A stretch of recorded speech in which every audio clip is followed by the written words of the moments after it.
नमस्कार दोस्तों, मैं लक्ष्मीना देवी लक्ष्मी लोकगीत चैनल में आप सभी का दिल से स्वागत करती हूँ। मैं आप सबके बीच में लाना चाहती हूँ देवी पचरा गीत।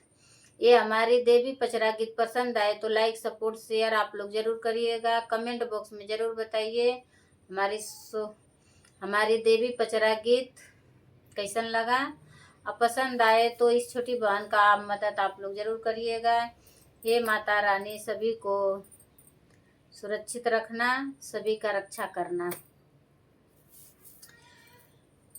कवन फूलवा फूलेला साजावा कावना फूल सबेरवा फूले हो बहिनी कावन फूलवा फूल दोपहरिया भगवती मैया भोग लगावा हो बहिनी कावन फूलवा फूल दोपहरिया भगवती मैया भोग लगावे हो। कवन फूलवा फूलेला साजावा कामना फूल सबेरवा फूल हो मैया बहिनी कामन फूलवा फूल दोपहरिया भगवती मैया भोग लगावे हो।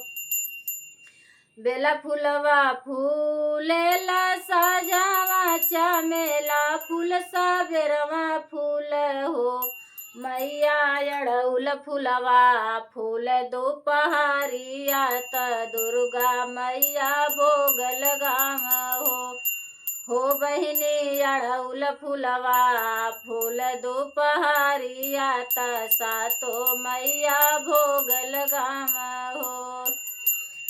कवन फूलवा मैया के ओढ़ना कामना फूल बिछवना बाट हो बहिनी कामन फूलवा मैया फरहरिया त मैया कावन फूलवा फूल दो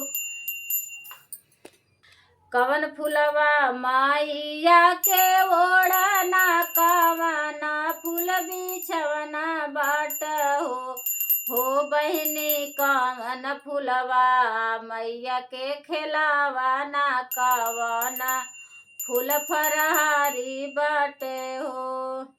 बेली फूलवा मैया के ओढ़ना चमेली फूल बिछवना बाटे हो बहिनी अड़उल फूलवा मैया के खेलावाना लावांगा फूल फरहारी बाटे हो बहिनी अड़उल फूलवा मैया के खेलावाना लावांगा फूल फरहारी बाटे हो।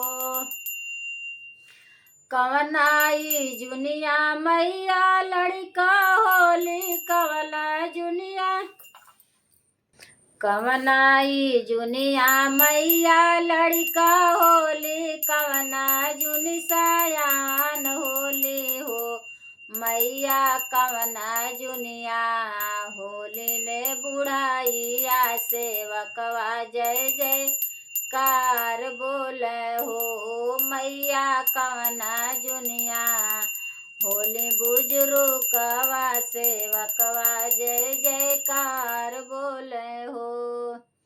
सजवा के जुनिया मैया लड़का होली सबेरवा जुनी जा सयान होली हो मैया ठीक दोपहरिया मैया बुढ़िया होली सेवकवा जय जयकार बोले हो मैया दोपहर जुनिया मैया बुढ़िया होली सेवका जय जयकार बोले हो।